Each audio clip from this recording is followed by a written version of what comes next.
Hello and welcome to another episode of Research Radio, a podcast of the Economic and Political Weekly. I am Johan, and today we have with us Professor Mukul Sharma, who will be discussing his work on Dalits and the environmental movement in India. Professor Mukul Sharma currently teaches environmental studies at Ashoka University in Sonipat. He has authored numerous articles, including some published in the EPW. He has also published books in Hindi and in English. A recent book that is relevant to our theme today is titled Caste and Nature, Dalits and Indian Environmental Politics and is available in both English and Hindi. Welcome, Professor Sharma, and thank you so much for sharing your time with us today. Thank you very much for having me here.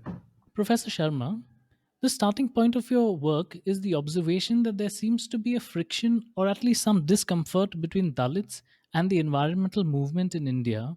What was it that led you to down this path of inquiry? In June 1997, Gail Longwith published a small but significant article. The article was titled Why Dalits Dislike Environmentalists. The Mhm, article pointed to the alienation between the two of the most powerful social movements in India, the anti caste movement and the environmental movement.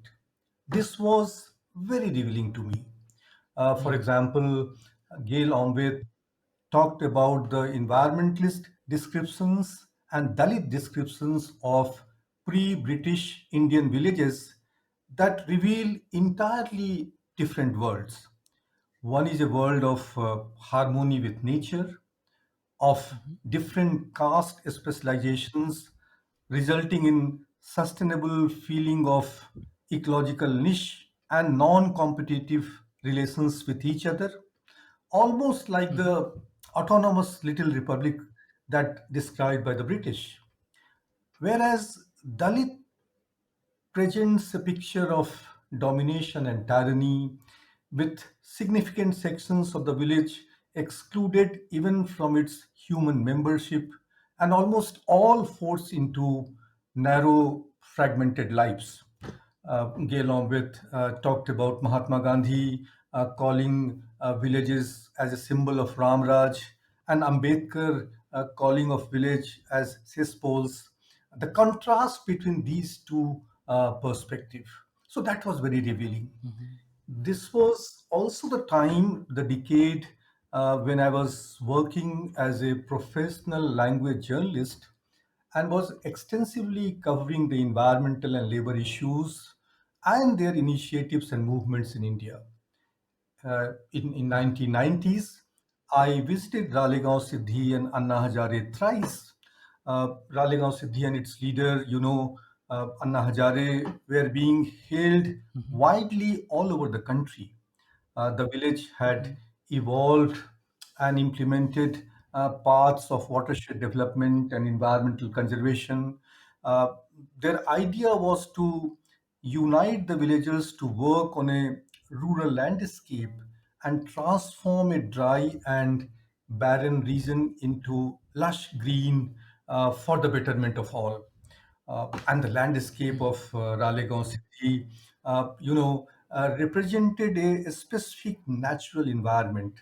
The process and effect mhm, of hard, unjust environment of like land erosion, deforestation, and desertification, and how a community, a village, a leader can successfully challenge that unjust natural environment. But when I visited the Dalit Basti of Ralegaon Siddhi, they had a different perception of Ralegaon Siddhi and Anna Hazare.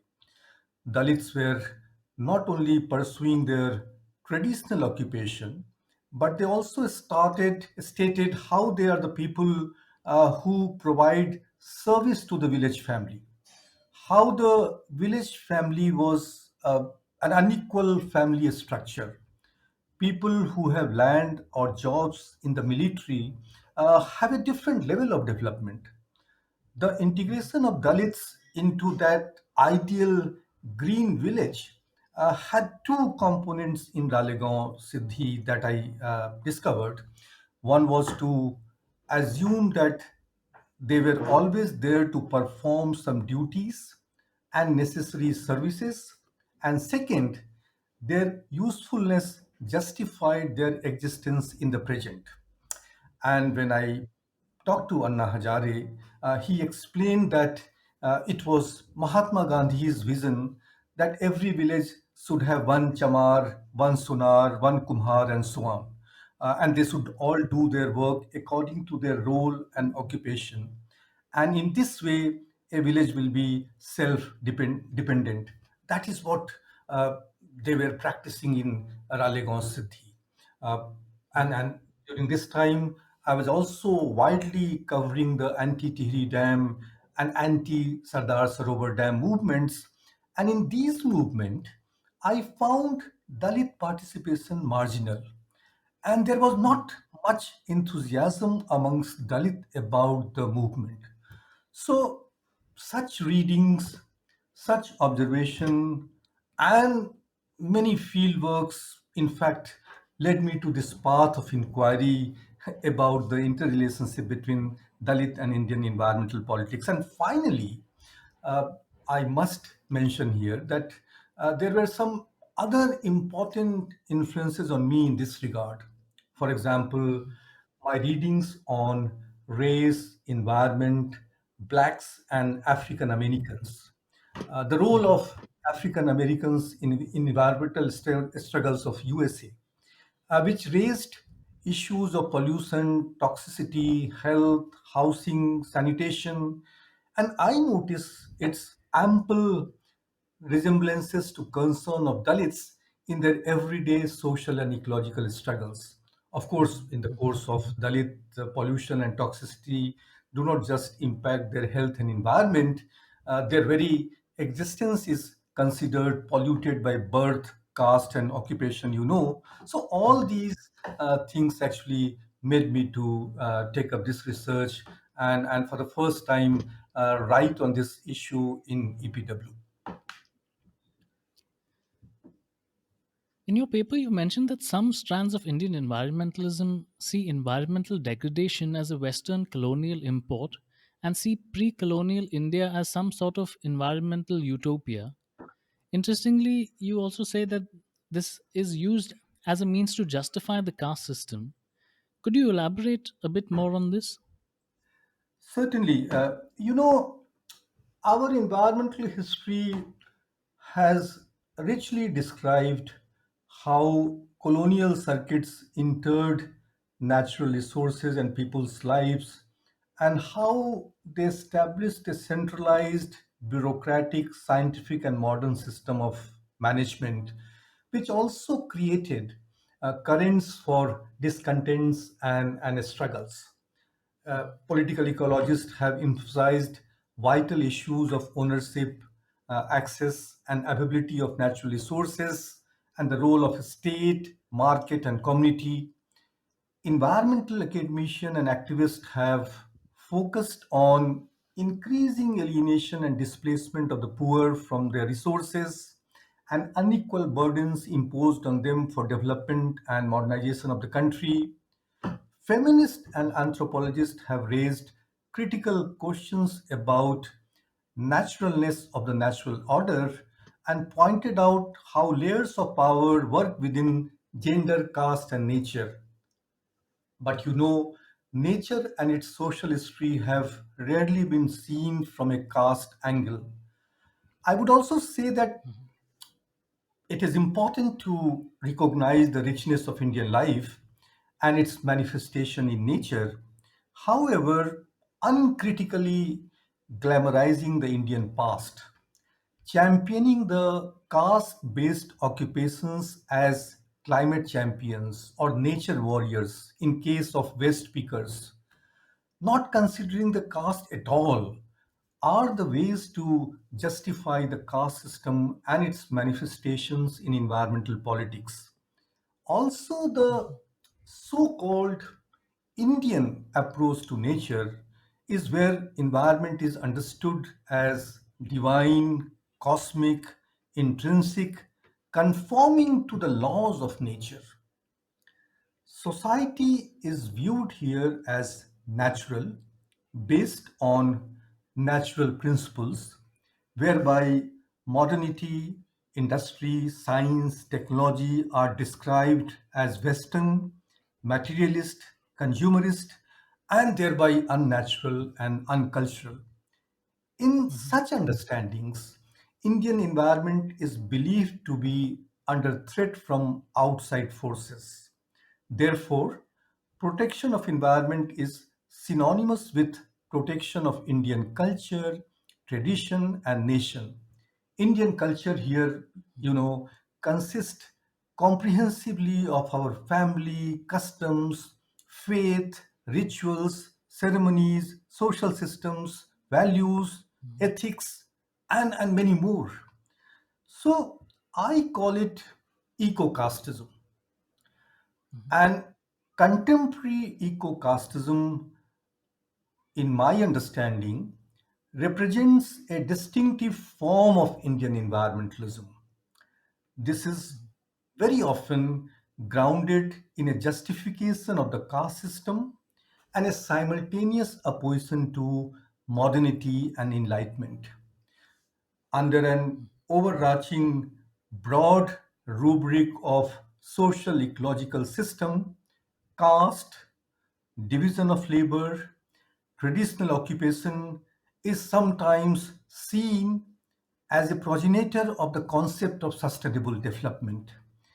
It has been argued by some well-known environmentalists that caste system signified conservation from below, a remarkable system of ecological adaptation and high level of specialization, where caste groups in a web of mutually supportive relationships helped resource conservation. So, eco-casteism have offered ecological arguments to explain the relationship between nature and caste culture in a positive way. In such arguments, it is said that natural environment determines the structure of society and skill and knowledge, and culture is decided more by nature than by evolution, history, social institution, and individual endeavors. As a result of centuries of complex development of nature and the corresponding interaction with humans and environment, caste system became more nuanced, multi-layered, and stable in Indian society. And the conclusion here, by again a well-known environmentalist and anthropologist, and the conclusion is that Varna structure is essentially ecological in its logic. There are many versions of such eco-casteism. For example, it has been claimed that agroclimatic zones like Gangetic Plains, from where I come from, because of their rich natural resources, could mold the ecosystem, life, and ways of living and working, which in turn gave shape to certain sections of labor as repositories of traditional knowledge system. So in this way, you see justifying the caste system through various layers of eco-casteism that I gave you some examples here. Thank you, Professor Sharma.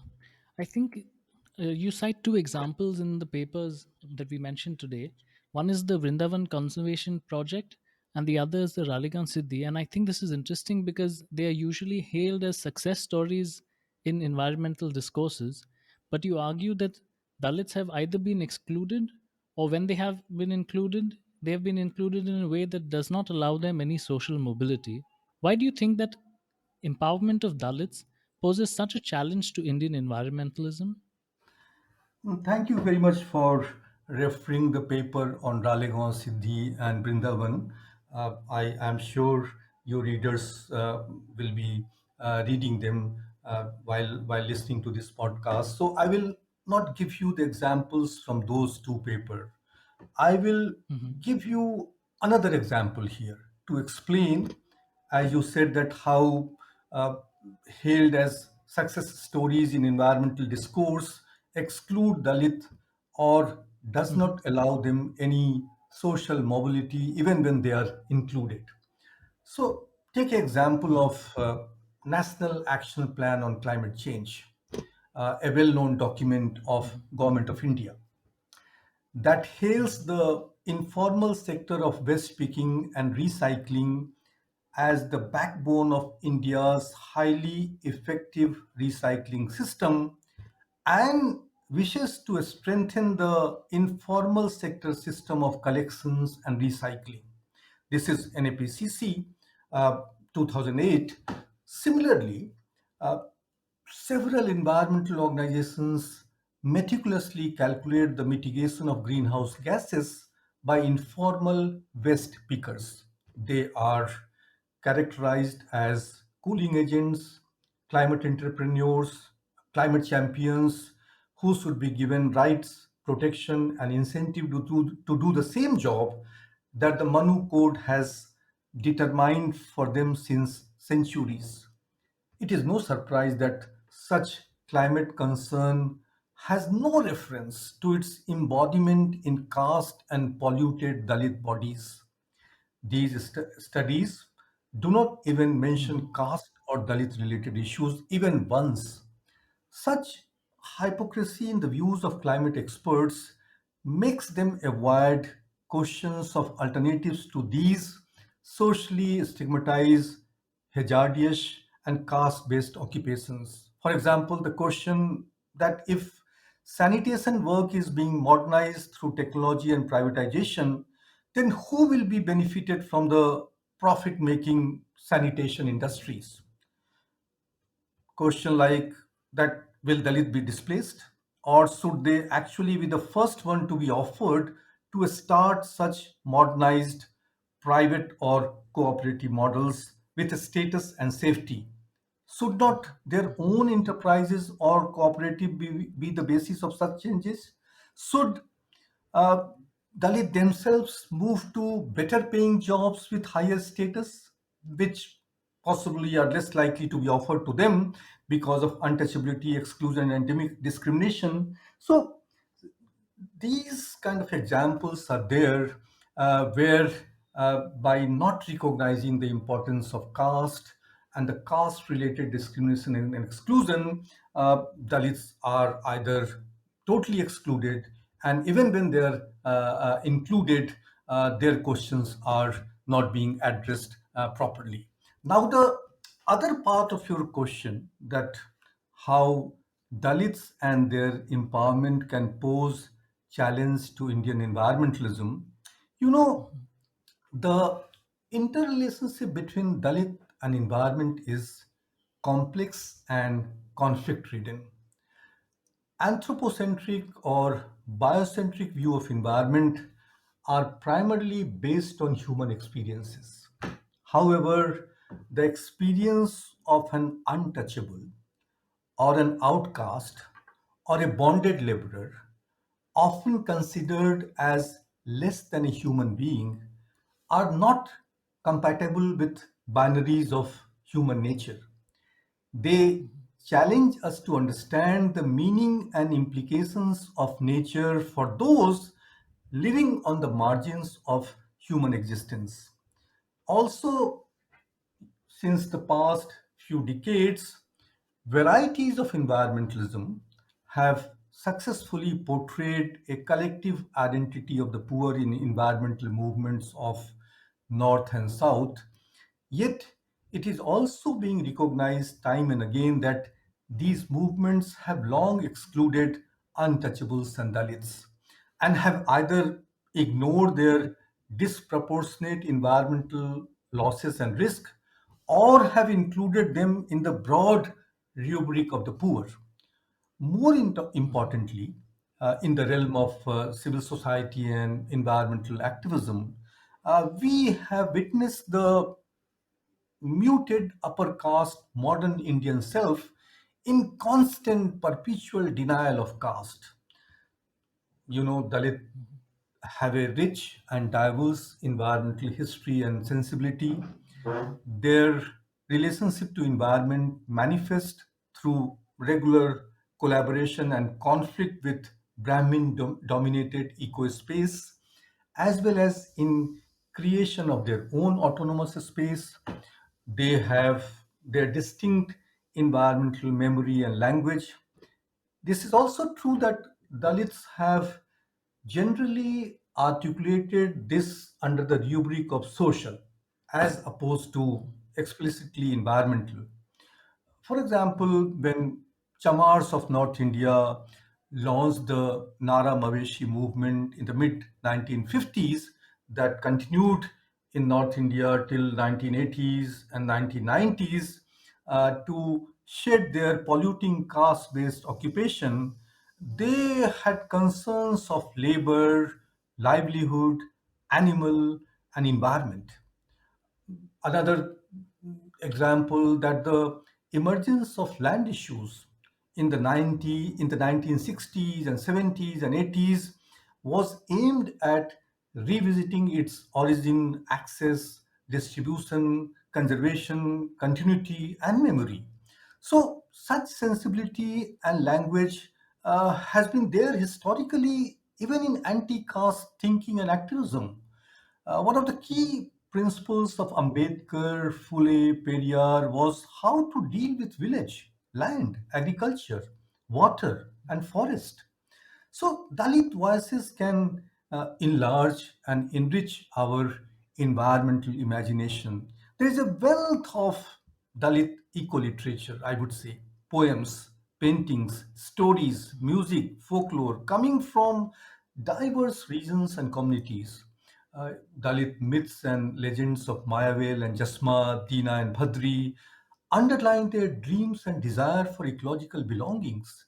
They have their gods and goddesses, pujas and festival, which is also there in my paper published in EPW. So Dalits are active ecological agents in their own right, and their understanding of nature and ethics, planning and management of resources, labor and environment are intertwined with narratives of social justice. So one can attempt to uncover Dalit environment traditions by exploring their thoughts and practices in different regions. We can draw on Dalit narratives and writings and theoretical works produced by uh, advocates of caste annihilation and equality. In a caste society, there is a need to understand how Dalit experience and express human relationship to the natural world uh, flow out from their social, economic, political, and ecological context together. Dealing from different historical periods and geographical region, we come across the themes of labor, water, agriculture, place, myth, music, social justice coming out prominently in Dalit understanding on environment. Attempts at universalization of space in historical, mythical, and contemporary terms represent a major trend in Dalit activism and thoughts on environment. The notion of new commons and its representation as an accessible universal spatiality is crucial for Dalits in nature. These arenas, I would say, can serve as challenging points, as lighthouse to locate diverse aspect of relationship between caste, nature, Dalit, and environment. They can enrich our understanding of environmental issues and politics, can creatively, positively challenge the traditional environmentalism, or I would say dominant environmentalism in India. Mhm, mhm. Professor Sharma, I'd like to touch on the issue of beef eating that you mentioned in your paper.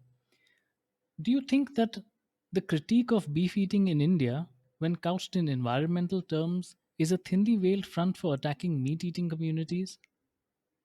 Thank you very much for asking this contemporary question. Controversy over beef eating or the critique of beef eating again connect us to the question of why and how do caste and its culture determine pure and impure food, what we eat and what we prefer to eat. Mhm, How is the use of animals declared legitimate or illegitimate through caste? So these questions become very very relevant to us, and the criticality of caste here. You know, I was explaining this eco-casteism. Eco-casteism uses nature and natural order to affirm the supremacy of natural order in major sphere of life. Uh, and that is also food, animal, livelihood, which is many a times synonymous with a conservative Hindu Brahminical belief. Here, food is a part of the ultimate reality Brahmin. It is culturally given along with the designated social ritual phases, Varnashram Dharma, according to which multiple scheme of food classification establish rules about appropriate eating and feeding. So within this framework, and I quote the work of an well-known environmentalist, the bull represents dharma, moral principles, and the cow represents the earth. Mhm. It is a tragedy that modern society does not appreciate the significance of caring for cows and bulls and prefers instead to kill them and eat them. However, Manu Smriti, the basic law book of Hinduism, considers the animal killer to be a murderer. It says that all involved in the act, the slaughterer, the butcher, the cook, and the one who eats the meat, are liable to nature's punishment. Unquote. So, thus we see the attacks on meat eating communities, again coming from the eco casteism and the way it prescribes, subscribe certain notion of food, eating, dressing, and many, many aspects of our everyday life. Mhm. Professor Sharma, at one point in your paper, you list a number of questions that were on your mind at the time of writing the paper. There were two themes among these questions that stood out to me. One of them is the relationship between Dalits and traditional water management systems. And the second was the logics of purity and pollution, which seem to creep into Indian environmentalism, some of which you've already touched upon. So I just wanted to know, since it has been a while since that paper was published, I was wondering if you have made any progress with regard to some of these questions. And if yes, could you share some of those insights with us? Sure. Thank you very much. Look, my interest in the subject inspired me to continue with this work.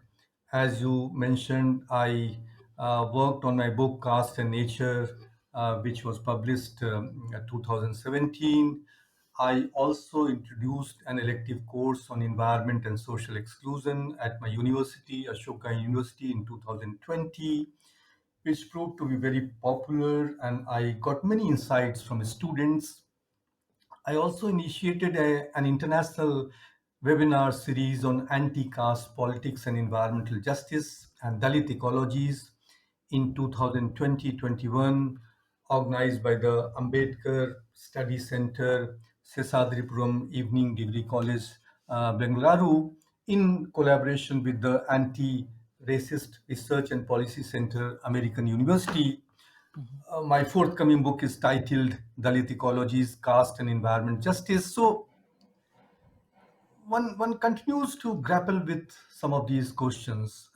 I think that my earlier work focused more on a critique of eco-casteism, the kind of examples you are referring about, Dalit and traditional water management system, and purity pollution creeping into Indian environmentalism.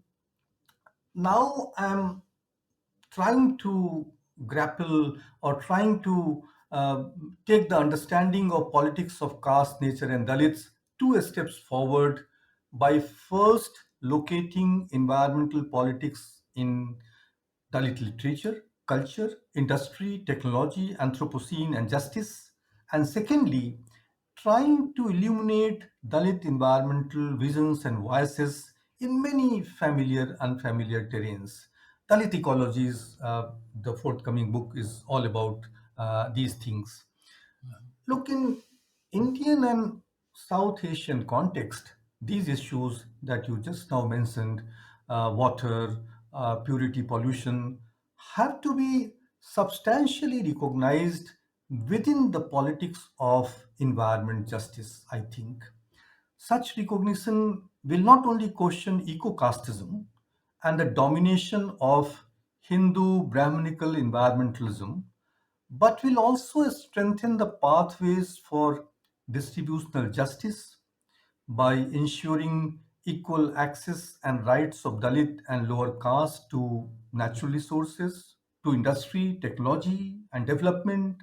However, there are some important ecological, I would say, political, cosmological, psychological factors that have profoundly shaped Dalit environmental experiences.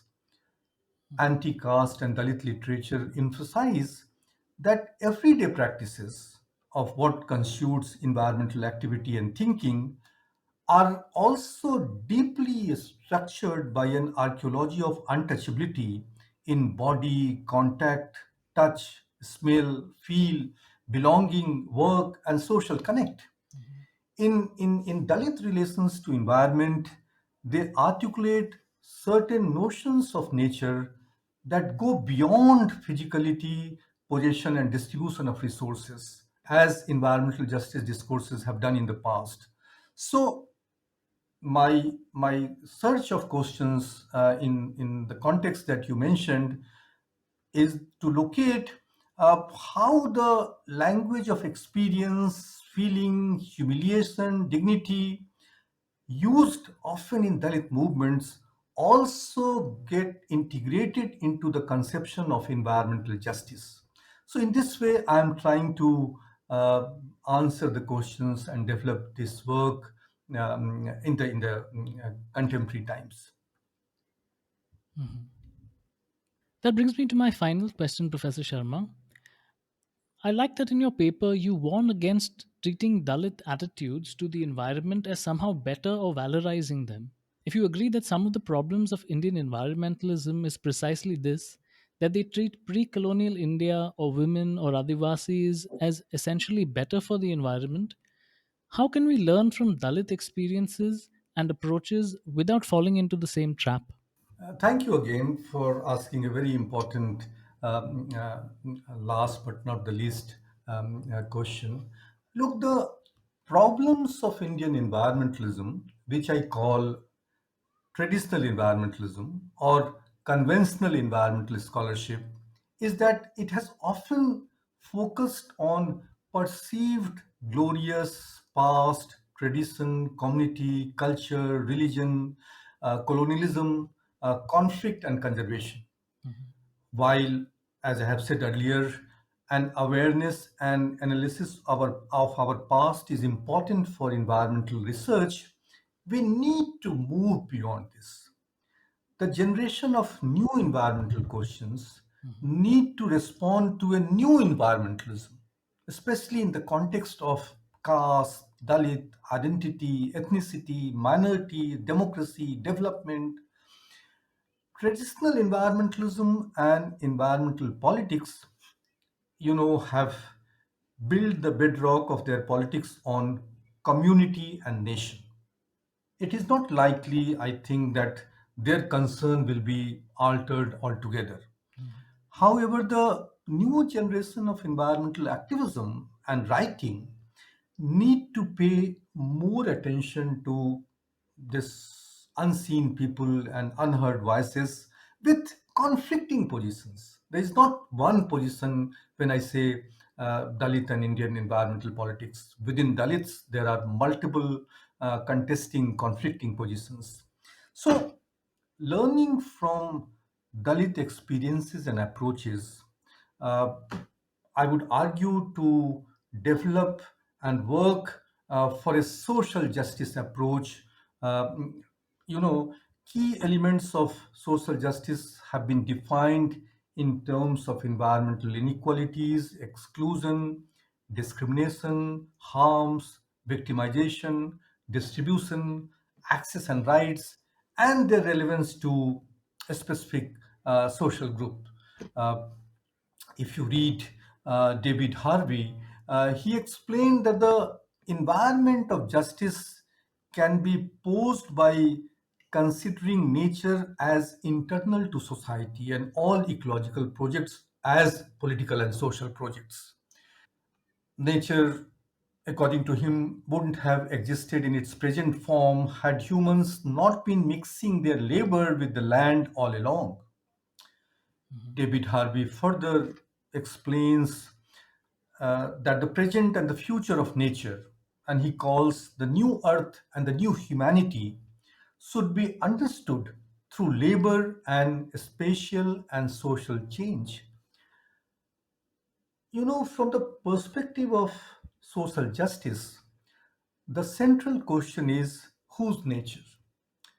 The mainstream environmental politics and ethics should frankly acknowledge the deeply troubling truth that nature, which they seek to understand and protect, is not out there, but is very much produced in experience, ideas, imagination, labor, location, right here, where we live, where we work, where we play.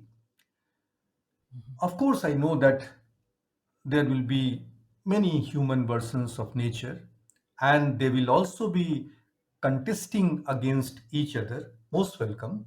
For me, a social justice framework will include dignity and respect, protection of human rights, social equality, economic egalitarianism, where each person has the same right, opportunities, and services as all other people in environmental social space. Mhm. It marks active participation in socio-political environmental institutions and decision making, which affects individuals, groups, collectivities of which we are a part of. I think that there are four concrete propositions Mhm. that can be placed to make eco justice, environmental justice in the context of caste, Dalit more relevant.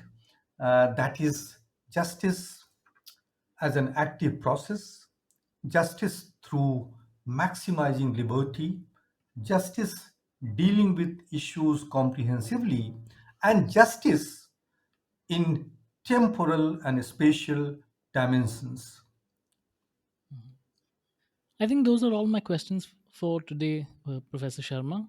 Thank you so much for joining us and for sharing your time with us. Thank you very much. It's my pleasure. I also want to thank all of our listeners for joining us today. You can find the articles discussed in today's episode in the show notes. To experience all that EPW has to offer, head over to epw.in today and subscribe. This is Johan saying bye bye and see you next time on Research Radio.